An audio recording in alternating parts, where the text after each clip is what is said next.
రాష్ట్రంలో నిరుద్యోగ యువతకు 20 లక్షల ఉద్యోగాలు కల్పించడమే లక్ష్యంగా సీఎం చంద్రబాబు నాయుడు, మంత్రి లోకేష్ బాబు, డిప్యూటీ సీఎం పవన్ కళ్యాణ్ కూటమి ప్రభుత్వం పనిచేస్తోందని ప్రభుత్వ చీఫ్ విప్ సీనియర్ శాసనసభ్యులు జీవి ఆంజనేయులు అన్నారు.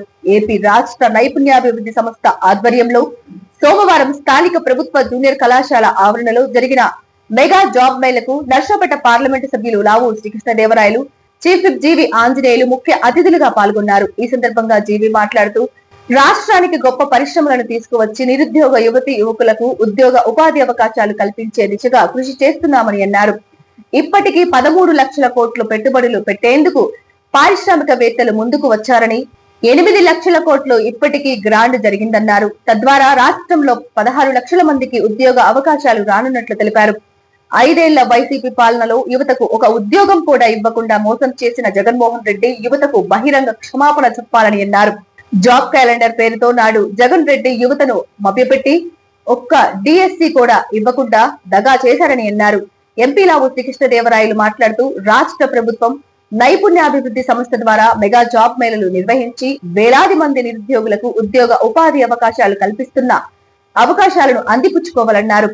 రాష్ట్రానికి పరిశ్రమలు తీసుకువచ్చి లక్షలాది మంది నిరుద్యోగులకు ఉద్యోగాలు కల్పించాలని లక్ష్యంగా కూటమి ప్రభుత్వం నిరంతరం శ్రమిస్తుందన్నారు. ఎన్నికల ముందు యువతకిచ్చిన హామీ ప్రకారం మెగా డిఎస్సిని ఇచ్చి 16,000కు పైగా టీచర్ ఉద్యోగాలను కూటమి ప్రభుత్వం నియామకం చేయడం జరిగిందన్నారు.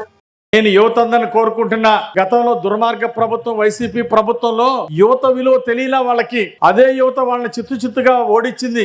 జాబ్ మేళాలు, ఉద్యోగాలు ఇస్తా, లక్షల ఉద్యోగాలు ఇస్తామని మోసం చేసినందుకు మరి 151 సీట్ నుండి 11 సీట్లకు పరిమితం అయిపోయింది గతంలో ఉన్న వైసీపీ పాలన. అందుకే ఈ రోజు శక్తివంతం లేకుండా కష్టపడుతున్నటువంటి మన ముఖ్యమంత్రి గారిని మనందరం ఆలోచించాలా. నేటి యువత గంజాయి గుట్కాలకు దూరంగా ఉండి కుటుంబానికి అండగా ఉండాలి. మన వినుకొండ ప్రాంత అభివృద్ధికి, పల్నాడు జిల్లా అభివృద్ధికి, రాష్ట్ర అభివృద్ధిలో మీరందరూ భాగం పంచుకోవాలని ఈ సందర్భంగా కోరుతున్నా. గవర్నమెంట్ జాబ్ రాలేదని ఎవరు బాధపడద్దు. కొంతమంది అనుకుంటారు గవర్నమెంట్ జాబ్ రాలేదని, కొద్దిమంది బాధ ఉండొచ్చు. భవిష్యత్తులో ఎంట్రన్స్ రాయండి. ఇంకా భవిష్యత్తులో చాలా చోట్ల గవర్నమెంట్ ఎగ్జామ్స్ కి మళ్ళీ టెస్టులు పెడతారు. మన రాష్ట్రంలో కష్టపడి చదివి దానికి కూడా క్వాలిఫై అవ్వాలని నేను కోరుతున్నా. ఇంకా గవర్నమెంట్ జాబ్ రాని వాళ్ళతో నేను ఒక 5 నిమిషాలు నేను మాట్లాడతాను. ముఖ్యంగా నేను కూడా గవర్నమెంట్ జాబ్ కి ట్రై చేశా, కండక్టర్ ఉద్యోగానికి ట్రై చేశా, కానిస్టేబుల్ ఉద్యోగానికి ట్రై చేశా, కానీ ఉద్యోగం రాలా. నాకు ఉద్యోగం రాకపోవటమే, ప్రభుత్వ ఉద్యోగం రాకపోవటమే నా జీవితంలో టర్నింగ్ పాయింట్. వెళ్ళి తంతే గారెల బుట్టలో పడ్డట్టు ప్రభుత్వ ఉద్యోగం రాకపోవటం, వెళ్ళి టాటా కంపెనీలో మార్కెటింగ్ లో నాకు జాబ్ వచ్చింది. అక్కడే నా జీవితానికి టర్నింగ్ పాయింట్. మార్కెటింగ్ లో చేరిన మొదటి సంవత్సరంలోనే గవర్నమెంట్ కి ఇన్కమ్ ట్యాక్స్ కట్టా. నేను జీవితంలో ఇన్కమ్ ట్యాక్స్ కడతానని అనుకోలే. మా ఆవిడ ఒక మోటార్ సైకిల్ వేసుకుని మంచి సినిమా తీసుకెళ్లాలా, చక్కగా ఒక మోటార్ సైకిల్ తో చక్కగా ఆనందమైన జీవితం గడపాలనుకున్నా. కానీ దేవుడి యొక్క బ్లెస్సింగ్స్, చిన్నప్పటి నుండి సేవా కార్యక్రమాలు చేయాలని నాకు బలమైన కోరిక. అందుకే శివశక్తి ఫౌండేషన్ ద్వారా సేవా కార్యక్రమాలు చేయడానికి, ఇలాంటి జాబ్ మేళాలకు ఖర్చు పెట్టడానికి చంద్రబాబు గారి సహకారంతో ఈరోజు భగవంతుడు నాకు ఈ అవకాశం ఇచ్చినందుకు దేవుడికి నేను ధన్యవాదాలు తెలియజేస్తున్నా. టాటా కంపెనీలో ఆల్ ఇండియా టాప్ అవార్డు కొట్టాను. 4 సంవత్సరాలు చేశా. టాప్ బ్రాంచ్ మేనేజర్ వచ్చింది. మళ్ళీ ఆ అనుభవంతో సొంతగా శివశక్తి బయోటెక్ కంపెనీ స్టార్ట్ చేశా. తర్వాత షణ్ముఖ అగ్రిటెక్ వచ్చింది. ఈరోజు 15 రాష్ట్రాల్లో ఈరోజు శివశక్తి గ్రూప్ ఆఫ్ కంపెనీస్ 1000 కోట్ల టర్నోవర్ తో ముందుకు పోతుంది. 5,000 మంది ఎంప్లాయీస్ ఉన్నారంటే కారణం ఈరోజు ప్రైవేట్ సెక్టర్ లో మార్కెటింగ్ లో నాకు ఉద్యోగం రావటమేనని ఈ సందర్భంగా నేను గుర్తు చేస్తున్నా. ఎవరైతే బాధ్యతగా కష్టపడతారో వాళ్ళకి బంగారు భవిష్యత్తు ఉంటుంది. అట్లా ఏ కంపెనీలు అయితే హెచ్ఆర్ డిపార్ట్మెంట్ వాళ్ళు చెప్తున్నా, మంచిగా మీరు మా వాళ్ళని బాగా చూసుకొని వినుకొండ నియోజకవర్గం అన్న పల్నాడు జిల్లా స్టూడెంట్స్ ని ఇక్కడ ఎంప్లాయీస్ అన్ఎంప్లాయీస్ ని మీరు జాబ్ ఇస్తే వాళ్ళు కష్టపడి పనిచేయడంలో ముందుంటారు, బాధ్యతగా పనిచేస్తారు.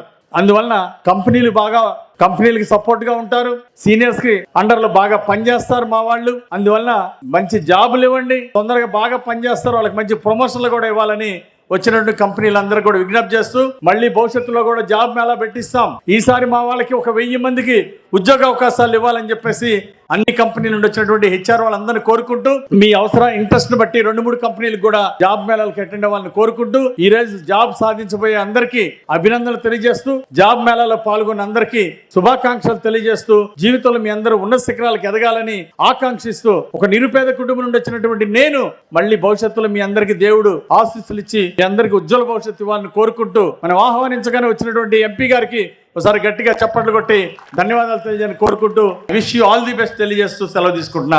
జై హింద్.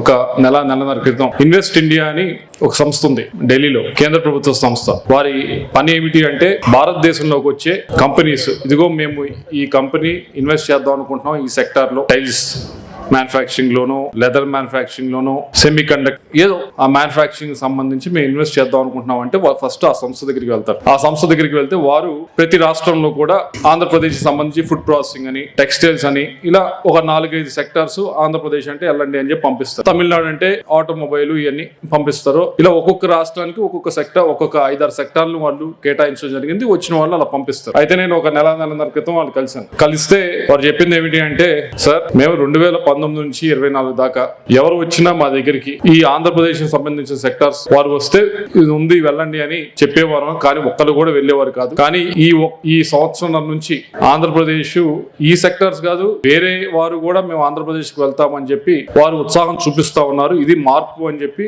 ఆఫీస్ చెప్పడం జరిగింది. అది చెప్తూ సరే ఈ మొమెంటం ఏదైతే ఉందో ఇది కంటిన్యూ చేయండి అని చెప్పారు. సరే అది మన ప్రయత్నం మనం చేస్తాం. ప్రభుత్వం వైపు నుంచి మన అధికారులు అందరూ సహకరించాలి. మనం ల్యాండ్ ఎక్విజిషన్ లేకపోతే ఇంకోటనో ఇవ్వాల్సి వచ్చినప్పుడు సహకరించాలి. మీడియా వారు సహకరించాలి. మనం చేసే పని వారు అడ్డు పెట్టకుండా ముందు తీసుకెళ్లేదాగా అందరూ కూడా సహకరిస్తే ముందుకు వెళ్తుంది. ఆ ప్రయత్నంలో ఉన్నాం. ఎందుకు ఇది చేస్తా ఉన్నాము అంటే, ముఖ్యంగా ఇక్కడ ఇంతమంది వచ్చారు, ఇప్పుడే చెప్తా ఉన్నారు 1200 మంది వచ్చారండి, రాశారు, మేము ఇంట్రెస్ట్ చూపించారు, మాకు ఈ జాబ్స్ కావాలి అని చెప్పి వచ్చారని చెప్తా ఉన్నారు. వీరందరూ ఇక్కడికి వచ్చారు అంటే ఒకప్పుడు 10-15 సంవత్సరాల క్రితం ఆస్పిరేషన్ ఏముండేది అంటే, మాకు ఇల్లు, భోజనం ఇవన్నీ ప్రభుత్వం వైపు నుంచి సమకూరిస్తే మనకి సరిపోతుంది అనే ఆస్పిరేషన్ ఉండేది. కానీ ఈ 10-15 సంవత్సరాల నుంచి ఆస్పిరేషన్ మారింది. ఎందుకు అంటే, మీరు పిల్లలందరూ కూడా చదువుతున్నారు, ఇంట్లో వాళ్ళందరూ కూడా చదివిస్తా ఉన్నారు. గవర్నమెంట్ స్కూల్స్ లో అయితే, ప్రైవేట్ స్కూల్స్ లో అయితే, ప్రైవేట్ కాలేజ్ అయితే, గవర్నమెంట్ కాలేజ్ అయితే, వేరు స్కీమ్స్ కూడా ఉన్నాయి. స్కూల్లో చదివితే కూడా ఇప్పుడు డబ్బులు ఇస్తా ఉన్నారు కదా, ప్రతి వారికి కూడా 15,000 దాకా ఇస్తా ఉన్నారు. కాలేజ్ చదివితే రీయింబర్స్మెంట్ ఇస్తా ఉన్నారు. కాబట్టి అందరూ చదువుతూ ఉన్నారు. చదివిన తర్వాత ఉద్యోగం రాకుండా ఇంట్లో మన కళ్ళ ముందు తిరుగుతుంటే చాలా బాధ వేస్తుంది. బాధ ఎక్కడ వేస్తుంది అంటే, తిరగటం ఒకటి, పక్కింటి వాళ్ళు వచ్చి అడుగుతారు మీ అబ్బాయి ఏం చేస్తున్నాడు, మీ అమ్మాయి ఏం చేస్తున్నాడు, అది సమాధానం చెప్పాలి. అది ఒక బాధ.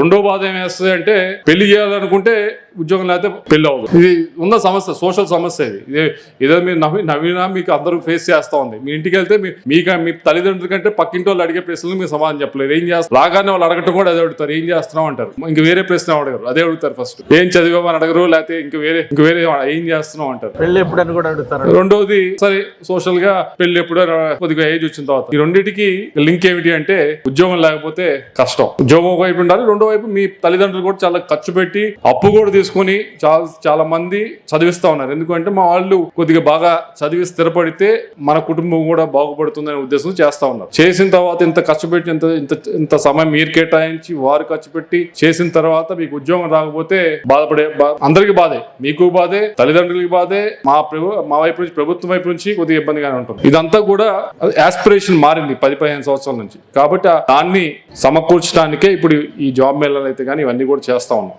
జాబ్ మేళాలు చేయడం ఒక ఎత్తు, కానీ కంపెనీలని తీసుకురావడం, కొత్త ఇన్వెస్ట్మెంట్స్ ఇక్కడికి వస్తేనే, కొత్తగా పెట్టుబడులు పెట్టేదానికి ఆంధ్రప్రదేశ్ వస్తేనే మీకు ఉద్యోగాలు వస్తాయి. దానికి కూడా అన్ని విధాలు కూడా ప్రభుత్వం వైపు నుంచి కృషి చేస్తా ఉన్నాం. కొత్త వాడిని రమ్మంటున్నాము. ఇప్పుడు గూగుల్ వచ్చింది, ఎక్కడా లేదు, దేశంలో ఎక్కడా జరగని విధంగా దాదాపు 80,000 కోట్ల రూపాయలు ఆంధ్రప్రదేశ్ లో ఇన్వెస్ట్ చేస్తా ఉన్నారు. యాక్చువల్లీ చాలా సార్లు మీరు జాబ్ చేస్తుంటే కూడా మీ ఇంటి నుంచి కొద్దిగా డబ్బులు పంపించాల్సి వస్తుంది. మీకు రూమ్ రెంట్, భోజనం అంతా అయిపోగా వాళ్ళు చెప్పరు, కానీ నేను చెప్తున్నా పంపించాలి. కానీ 2-3 సంవత్సరాలు మీరు స్ట్రగుల్ అయితేనే నెక్స్ట్ లెవెల్కి వెళ్తారు. లేదు ఇది అవ్వదు, మనం నడవదు అంటే అక్కడే ఒక రెండో ప్రాబ్లం ఏమొస్తుందంటే, డిగ్రీ అయిన తర్వాత 2 సంవత్సరాలు 3 సంవత్సరాల దాకా ఫ్రెషర్ లా చూస్తారు. 3 years అయిన తర్వాత ఈ 3 సంవత్సరాలు ఏం చేసావు, నువ్వు ఏం చేయలేదు కదా, నీ జాబ్ చేయలేదు కాబట్టి నీకు ఎందుకు జాబ్ ఇవ్వాలనే పరిస్థితి వస్తుంది. కాబట్టి వచ్చిన దాన్ని దయచేసి తీసుకోండి. ముందు తీసుకొని మంచి కంపెనీ అయితే, వాల్యూస్ ఉన్న కంపెనీ అయితే వాళ్ళనే తీసుకొచ్చి ఉంటారు, మంచి కంపెనీస్ తీసుకొచ్చి ఉంటారు. వాల్యూస్ ఉన్న కంపెనీస్ తీసుకుని వాటిలో చేయండి. ఆ ఎక్స్పీరియన్స్ వస్తుంది. కొద్దిగా కష్టమైనా చేయండి, ఎండలో తిరిగినా చేయండి.